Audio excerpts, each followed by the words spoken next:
Čas 2.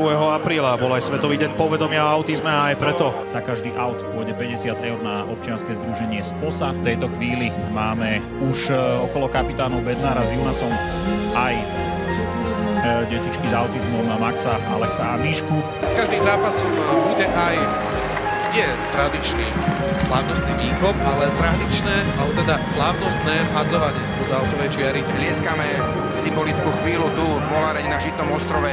Máme za sebou. Daraduda, Morom sa pretlačil centrované lopte, ktorá končí v bráne! 68. minúta, Skaličania vyhrávajú 1-0. No a vidíme, asistencia ide vetru na Skalickom letňáku. To bol jednoznačný center. Topásek, ale nedokázal prihrať cez Toliča a Weiss ponúka loptu strelcovi, ktorý opäť môže ísť do trháku. Má tam nabiehajúceho Marka Toliča, ktorému posiela loptu. Marko Tolič obišiel Belka, strelec, 5-0 pre Slovan. 84. minúta, defenzíva Žiliny opäť roztrhaná na Frankfurte a David Strelec s druhým gólom v dnešnom zápase. No ak by sme mali označiť muža zápasu, nikto iný ako David Strelec ním dnes byť nemôže. 2 strelené góly a taktiež 2 asistencie. Z tribún tu ho máte, takto pri múre.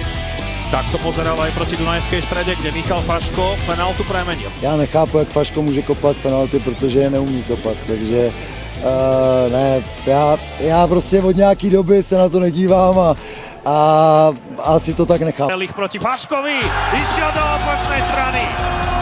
Záver 28. minúty v KF Arene 1-0.